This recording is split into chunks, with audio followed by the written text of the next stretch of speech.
What if I told you I'm back? I'm back in Japan. And I bet you're wondering why. Well, the easy explanation is that it actually was a happy accident. I got invited to join a friend of mine to come here, and the timing just ended up aligning where I would be here for 3 months, come back to the States for 6 weeks, and then come back. So we are here in Osaka. This time I get to be here with some friends, and I'm very excited about that. The energy feels different this time. I'm very excited, and I am totally, it feels like I was just here 5 seconds ago, because I basically was. The flight was kind of turbulent, and it was very long. That was like 12 hours. The first flight was delayed by 45 minutes. And then there was another delay because everyone flying into San Francisco was delayed. So it's been a long day. I've been up since 2:45 a.m. and now it is technically midnight my time, right? Yeah. Oh no, it's 2 a.m. my time. And I barely slept on the plane because I was so worried that something was going to happen at the AMAs with Miss Taylor Swift, only for it to be absolutely nothing. So it's been a long day, and I'm delulu tired. I don't know where I am. Actually, I do know where I am. I'm in Osaka, and I'm very happy to be back here, especially with friends. This adventure is going to be a lot more fun. I feel it. I think the group just went to go freshen up in their rooms, and then I think we're gonna go get some dinner. I get to be a little tour guide because I'm such an expert now, you know. I'm so tired. What is it with me coming to Osaka and being tired? Well, cheers to a new grand adventure. But first, a shout out to this video's sponsor, DistroKid. DistroKid is one of the best music distributors online, helping artists like you and me get our music up on platforms like Spotify, Apple Music, YouTube Music, Tidal, and more. For one small yearly price, you can distribute as much music as you can create without breaking the bank. DistroKid's got 3 membership plans for you to choose from, and depending on which one you decide is right for you, you'll also gain access to a wide library of additional features helping you to grow, promote, and manage your music career. One such incredible feature is called Hyperfollow. Hyperfollow is a nifty tool that puts all the places your music is available at into one super easy to share hyperlink. You can add all sorts of cool customizations and your social links so fans can find you easily, which is especially helpful if one of your usernames is different on a place like TikTok versus X or something like that. You can also embed your YouTube videos, so if you've got a lyric video or a music video, you can include it in this link as well. Hyperfollow is a very handy tool that can give you a quick boost of promo for your next release. Use my special VIP link to save yourself 7% on your first year's membership with DistroKid. Link is in the description. Coming back to Japan and getting to share part of the trip with my friends was a completely different experience for me than when I was there in the winter and spring alone. My friends asked me last year if I wanted to attend Pokemon Go Fest with them in Japan long before I knew I was going in January the first time. Obviously, as an avid Pokemon fan, of course I said yes, so that's what we did after taking a day to show them around Osaka. It was my friend's first time to Japan, so part of the reason I went to Osaka last time was to scope out our hotel and get to know the area so that this trip would be more comfortable. My friend is actually diabetic with similar food issues to me, so I really tried to make notes for that this time around and make it easier for all of us. Anyway, Go Fest was a lot of fun. Everyone was in a good mood and people were friendly. The weather was hot, humid, and a little rainy, but not unbearable. At least not for me as a Pacific Northwest native who loves the summer. But that would be challenged later in my trip. Anyway, it was held at the Osaka EXPO 70 Commemorative Park, which is beautiful. I loved getting to visit somewhere new. It was unbelievably crowded, but it was still a lot of fun. We also went to Universal Studios and of course Super Nintendo World, which you guys know I loved, and that was super fun to see again. Osaka is holding a huge expo right now, different from the previous park we went to. This expo is on its own man-made island, showcasing art and technology from countries around the globe. While unfortunately we weren't able to go into any of the pavilions due to timing and crowds, seeing just the architecture was still a sight to behold. The park is huge, and just walking around was incredible.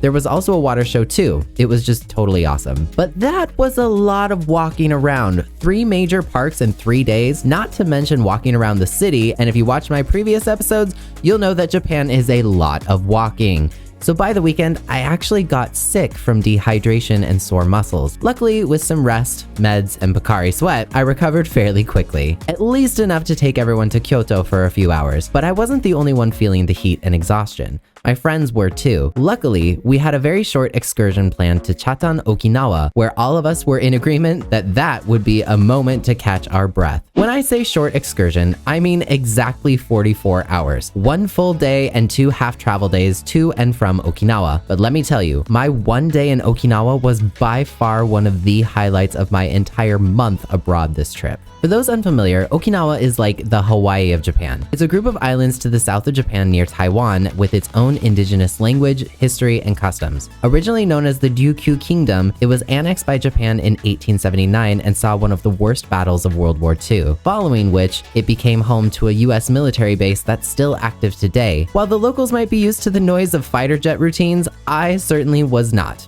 Exhibit A.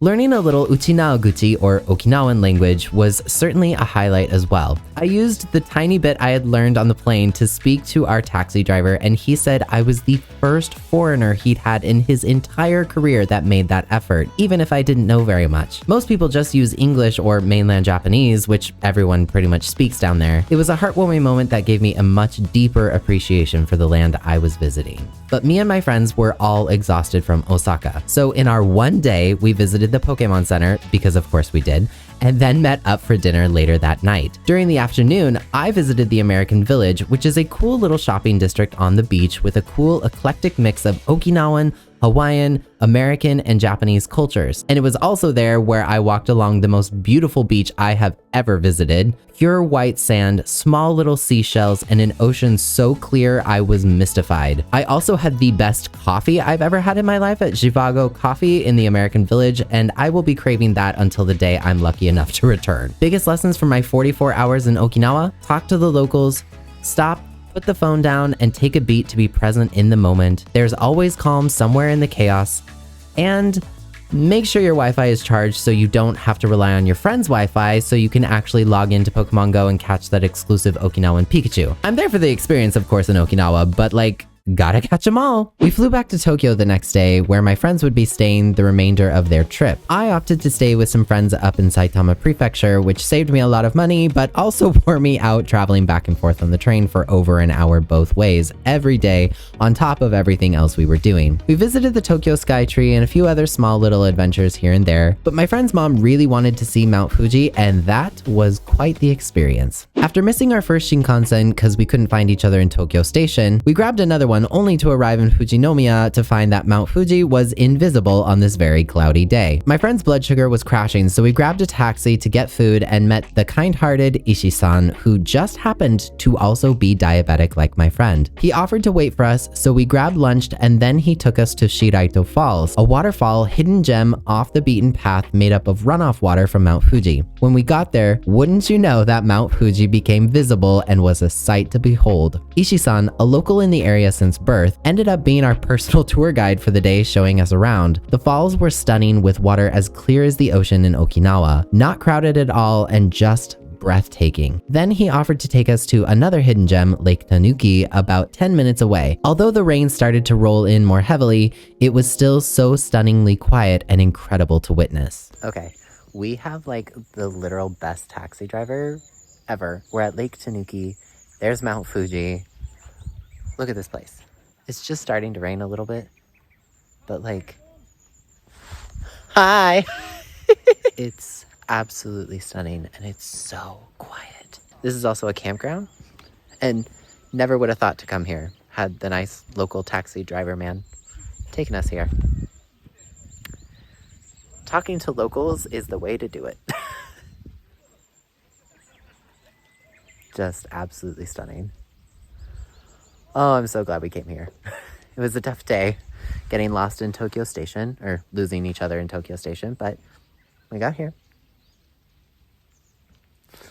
Saying goodbye to my friends, it was from here on out that I was on my own. After a few days rest, in an effort to visit places I hadn't been before, I went to the Kawasaki Daishi, a temple to the southwest of the heart of Tokyo. The architecture and statues were absolutely gorgeous and beautiful to see. There was a small elementary school field trip going on while I was there, and all the kids were so cute learning from their chaperones. It was fun to see. There was also a small market nearby, but all the shops were closing since I couldn't get there till the afternoon, but still, it was fun to walk around somewhere I'd never been. A couple days later, my friends took me to Nagatoro in Saitama, a small mountain town with more breathtaking views. First, we took a boat ride on the Arakawa River, which was so much fun. We had two guides paddling and talking about the area, how there's a campsite nearby, the river goes from slow to fast as it heads south, there's an area where the water below us drops over 50 meters, and overall, it was just so much fun. One of those experiences that felt super unique to Japan with the landscape and nature around us. After that, we ate lunch at a small soba restaurant. It was 100% buckwheat soba instead of being mixed with flour, so I could actually eat everything surprisingly, and it was so good. We saw a steam train go by that everyone was taking photos of. We visited a temple nearby, but the rain was getting really bad, so we headed back home. But overall, a 10 out of 10 experience. I also managed to secure a ticket to the Studio Ghibli Museum, which you aren't allowed to film inside of, but let me tell you, it was so cool. It was interactive, and you can see how the animation is made onto film. It was amazing. Definitely go if you get the chance. A couple days later, I moved to stay with some other friends where I'd remain until the end of my trip. But continuing my effort to do new things, at the recommendation of one of my Japanese friends, I hopped a 2-hour Shinkansen headed for Kanazawa. I'd never been to Ishikawa Prefecture nor seen the Sea of Japan, so although I only had about 4 or 5 hours to explore the city before I had to leave to get back, I did my best to make the most of my time. Kanazawa is like Kyoto in that it's got beautiful old architecture still standing, but nowhere near the amount of crowds that Kyoto has. When I got there, I saw a nearby mall, and since I was super hungry, I went to go there first to look around, get food, and decide officially on what to do with my small time limit. To my surprise, there was a Pokemon Center, which I actually didn't know about ahead of time, but it was fun to see. After eating a bit, I grabbed a taxi and made my way to Kenrokuen, one of Japan's 3 most beautiful gardens. Kenrokuen is way bigger than I thought it would be. I knew that Kanazawa had a couple tourist attractions that I wanted to see, but if you couldn't tell, I didn't have much time to do a lot of research about where and when to go. But going on a weekday, the garden was not crowded at all. Kenrokuen was constructed over the course of nearly 200 years by the Maeda family, who ruled over what is now the areas of Ishikawa and Toyama. There's so much to see here, from the incredible ponds and creeks to towering trees and grasses and flowers. Statues dot the garden, as well as small fountains and waterfalls. From the garden, you can see beautiful views of the city, and right across the street, you can visit Kanazawa Castle. Originally constructed in 1583, the Kanazawa Castle has burned down several times, and a tour inside will showcase some of the artifacts recovered from that time. Fun fact, Kanazawa University used to have a campus here until it was moved in the 1990s. The grounds are so cool to walk along and help you really take in the sheer size and scope of how large this fortress once was. As someone who has never been inside a castle, walking inside the gate was so cool. You have to take your shoes off and pay a small fee, but it's totally worth it. There was, again, barely anyone there, so it felt like I had the place to myself in many areas. In one corner, you can see 3D models of the castle grounds and watch videos about the restoration process. There's still a lot of construction outside going on, but that's what restoration is, you know? After soaking up my fill of history, I walked along some of the streets for window shopping and, of course, some souvenirs. Kanazawa is known for its gold, so I had to buy a small souvenir of gold leaf, which luckily wasn't that expensive. The last thing I did this trip was finally visit TeamLabs Planets Tokyo, an interactive art museum for those who are unfamiliar. I met up with my friends Sakura and Kazuki and had an absolute blast. This is the place every influencer goes to take pictures for Instagram, and honestly, after having been there myself, I get it. It's pretty crowded, but God is it fun. It's really a one-of-a-kind cool experience. There's 3 main sections, each containing different ways to experience art, and even a floating botanical garden as well. In one area, Sakura drew a butterfly, and then after a staff member scanned it, the butterfly began flying on the wall with everyone else's art. It was amazing to play around with. There's an area with lights and mirrors that you walk through that's super cool, a room with bouncy gigantic balloons you can play with. In the water area, you take off your shoes and walk through murky water as koi made of lights swim around you. At the end, there is a sphere of petals and lights that falls around you as you lay on the ground. While that can get a little disorienting after a while, lesson learned, it's still amazing to experience. We probably spent a good 3+ hours here, and afterward we met up for sushi with some of my other American friends who happened to be in town for their wedding anniversary. It was an absolute blast. When I came back to Japan in January for the first time in 19 years, I didn't know what to expect. I had never traveled internationally, let alone fly by myself ever, but I did it. I figured it out. I used what I knew of the language and learned more by experience. I got to reconnect with some of my oldest friends, to touch, taste, and smell the history of one of my absolute favorite places on earth again as an adult. Sure, there were moments I didn't particularly enjoy, and the loneliness got to me from time to time, but it still was an incredible privilege to spend 4 months of my life abroad, made even more special getting to share it with all of you. This experience, although tough sometimes, isn't something I would have traded for the world. From the nights alone playing the crane game in Shimokitazawa, to walking underneath the cherry blossoms in Kawagoe, from the shores of Okinawa to the Pokemon centers I probably spent too much money in, Japan, you will always have my heart. 本当にありがとうございました。この経験はすごく楽しかった。This isn't goodbye. This is simply see you soon.